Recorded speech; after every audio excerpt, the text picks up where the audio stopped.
नमस्कार मित्रों, मैं reiki grand master Manish Kumar Sharma और आज हम बात करेंगे धन प्राप्ति के ऊपर।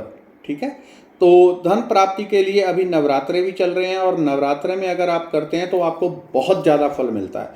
इसमें कोई संदेह नहीं है, रत्ती भर शंका नहीं है, क्योंकि एक तो माँ लक्ष्मी के दिन चल रहे हैं। ठीक है, भगवती का कोई भी रूप हो, लक्ष्मी, सरस्वती माँ, काली या और कोई रूप, उसी का ये टाइम होता है नवरात्रे। इसके अलावा आगे दिवाली आ रही है, उसके ऊपर दशहरा और भी ऐसे बहुत सारे आगे दिन योग कभी कभी पढ़ते रहते हैं, तो उस टाइम पे इसका फल बहुत ज़्यादा होता है धन प्राप्ति के लिए। धन प्राप्ति के लिए इसमें सबसे पहली एक चीज़ होती है कि आप पहले जिस बर्तन में आप खाते हैं उसको साफ सुथरा करके फिर उसमें खाते हैं। ऐसा नहीं कि बर्तन में पहले कचरा डाल दिया फिर उसमें आप सब्जी रोटी डाल के खाते हैं, ऐसा नहीं करते। वैसे ही जब आप इसको करने जा रहे हैं धन प्राप्ति के उपाय को, तो उसमें पहले मानसिक नेगेटिविटी, मानसिक कचरा बिल्कुल नहीं डालना। कैसे आएगा पैसा, कहाँ से आएगा, मेरी तो नौकरी ही है, सरकारी है, तो यहाँ पे प्राइवेट है, 20,000 मिलेगा, 10,000, 50,000, 1 लाख, 2 लाख मिलता है, इससे ज़्यादा कहाँ से आ जाएगा, कहाँ से पैसे रास्ते खुल जाएंगे, मैं तो घर पे काम करती हूँ, मेरे पास कहाँ से आ जाएगा पैसा, आज तक तो कभी आया नहीं। नेगेटिव चिंतन, जो नकारात्मक चिंतन है, ये गंदगी है, प्योर गंदगी। ये धन के आने के रास्ते को बंद कर देता है। तो पहली शर्त यह है कि आप नकारात्मक चिंतन का पूरी तरह त्याग कर दें। मेरे पता नहीं कितने ऐसे मैं रोज रिजल्ट देखता हूँ कि जिसमें लोग कुछ भी नहीं करते, वही घर था, वही दुकान थी, वही नौकरी, वही सब कुछ था, लेकिन पैसा आने के मार्ग अति तीव्रता से खुल जाते हैं। पैसा बहुत तीव्रता से आने लग जाता है। पहली चीज़ कि उसमें नेगेटिव विचारधारा नहीं डालनी। अगर पहले आपने वो डाल दी तो वो भी साथ में फलित होगी, तो जो रिजल्ट आएगा स्लो हो जाएगा। ये एक चीज़। दूसरा, गहरा आस्था, गहरा विश्वास आप रख के चलें कि हाँ ऐसा होगा, ऐसा होगा, अति तीव्रता से मेरे पास धन आना ही आना है, आना ही आना है, मैं धन के लायक हूँ, धन मेरे पास आएगा ही आएगा। एक गहरी दृढ़ विचारधारा आप रखें अपने अंदर, रिजल्ट आपको मिलेगा ही मिलेगा। अगर लाखों में कहूँ मैं कि लाखों में, तो अगर 5-7 लाख 10 लाख लोगों की बात करूं, उसमें 1-2 ऐसे लोग हैं जिन्होंने ऐसा कहा कि हमको रिजल्ट नहीं मिला। लाखों में वो कौन से थे? वो जो पहले ही कचरा डाल देते हैं, नेगेटिविटी।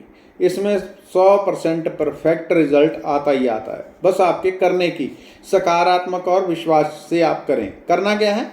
इसके श्रीम बृजी मंत्र का हर रोज जाप करना है। कितना? इसके लिए सबसे उत्तम माला, जो या तो अगर कोई कर सके तो कमलगट्टा या सफाटिक की माला, अगर ये नहीं है तो किसी भी माला पे आप कर लें। इन दोनों पे रिजल्ट उत्तम मिलते हैं।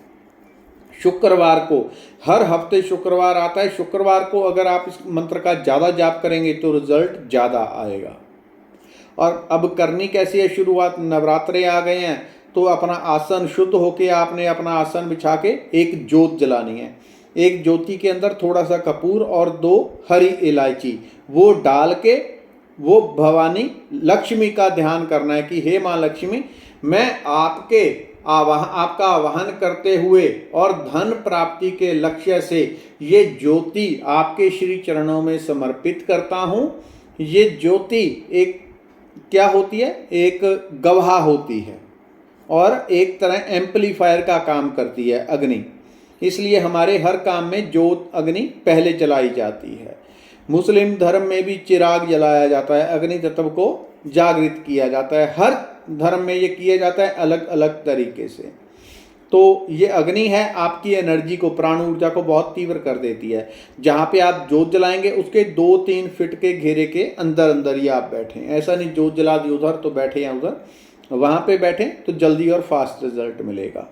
ठीक है, थोड़ा सा मीठा, चाहे 1-2 लड्डू या कुछ भी मीठा जो भी आपके पास हो, वो महालक्ष्मी के लिए वहाँ पे रख देना।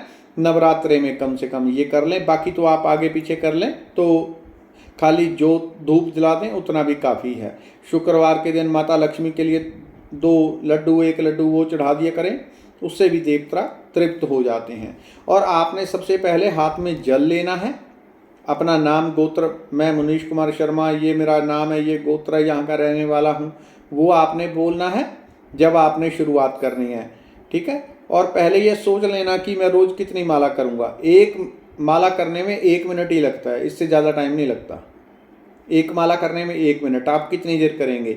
अगर आप सोचते हैं कि मैं रोज़ 51 माला करूँगा तो समझें वो 50-55 मिनट आपके ज़्यादा से ज़्यादा लगेंगे। ठीक है, तो पहले निर्धारित कर लेना मैं कितनी माला करूँगा।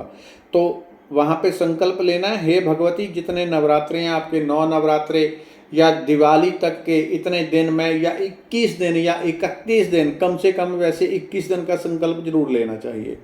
तो इतने दिन मैं जाप करूँगा, ये सारा जाप आपके श्री चरणों में समर्पित करता हूँ। ठीक है, अपना नाम गोत्र बोल के ये सारा जाप जो होगा ये आपके चरणों में समर्पित करता हूँ। और मेरी ये इच्छा है कि मेरे लिए धन प्राप्ति के सारे मार्ग खुल जाएं, मेरे पास धन अपने आप चला आए, अपने आप भागा भागा आए। ऐसी आपने वहाँ पे संकल्प करना है कि ये संकल्प मेरे पास, ताकि धन के रास्ते खुल जाएं और धन मेरे पास अपने आप आए। इस इच्छा को मैं आपके इस संकल्प को, इस कामना को आपके श्री चरणों में समर्पित करता हूँ। और मानसिक रूप से देखना है सामने महालक्ष्मी है, उनके चरणों में आपने वो जल छोड़ देना है।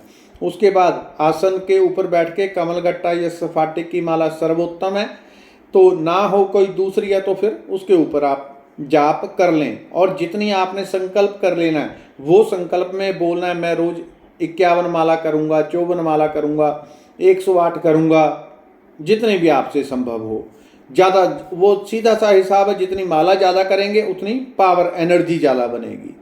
और इससे पहले जब मैंने कभी, ऐसा टाइम था मैंने इसके ऊपर बहुत ध्यान नहीं दिया, मैंने इसका एक रिजल्ट देखा कि पैसा बड़ी तेज़ी से ये देता है, लेकिन दूसरी चीज़ों पे ध्यान नहीं देखा। लेकिन जब कभी इसका मुझे अनुभव हुए तो पता चला ये खाली पैसा नहीं, रोग्यता प्रदान करता है, मन की शुद्धि करता है, आत्मा की शुद्धि करता है। यानी भोग मोक्ष दोनों प्रकार के ये रास्ते देने वाला है। श्रीम ब्रजी, जो श्रीम है वो माँ लक्ष्मी का प्राचीन बीज मंत्र है, जो जिसको हम कहते हैं ब्रजी। वो विश्वामित्र जो एक तरह से तपस्या के सबसे हाईएस्ट एक तरह से मुनि थे, उनके बराबर जैसे कोई दूसरा ऋषि ढूंढना मुश्किल है, जो तपस्या के अडिंग चट्टान थे। एक बार बैठ गए अगर संकल्प करके कि 1,00,000 वर्ष तक मैं खड़े पैर संकल्प करूंगा, तो उतना वो करते थे, इतने। और त्रिशंकु नाम का एक देवता था, उसकी प्रार्थना के ऊपर उन्होंने, विश्वामित्र ने एक पूरा स्वर्गलोक रचित कर दिया था। तो वो थे महर्षि विश्वामित्र, वो उनका एक अंश ऊर्जा पैटर्न। अब बीज मंत्र क्या होते हैं, जैसा देवता प्रकट होता है उसमें से एक अति सूक्ष्म ध्वनि और एक यंत्र वो स्वतः निर्मित होते हैं। बहुत बार मैंने ऐसी कहानियां भी सुनी हैं कि जब किसी के पास कोई ऋषि मुनि, कोई देवता प्रकट हुए, क्योंकि काम ऐसा है तो ऐसे लोगों से पड़ता रहता है पाला, तो उनके पास जब कोई प्रकट हुए तो जहाँ से वो देवता प्रकट हुए थे, देवता तो चले गए, लेकिन उनके पैर के नीचे इस प्रकार का यंत्र बना था जहाँ पे वो खड़े थे। किसी को परशुराम जी के दर्शन हुए, उनके नीचे श्री यंत्र पूरा बना हुआ था।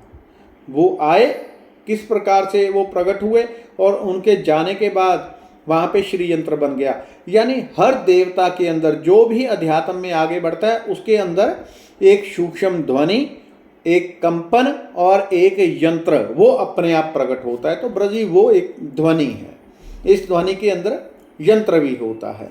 तो इसको आप करें और आपको बहुत क्लियर रिजल्ट मिलेंगे भगवान की कृपा से। सीधा सा हिसाब है, जितना आप ज़्यादा जाप करेंगे उतना जल्दी आपको रिजल्ट मिलता है।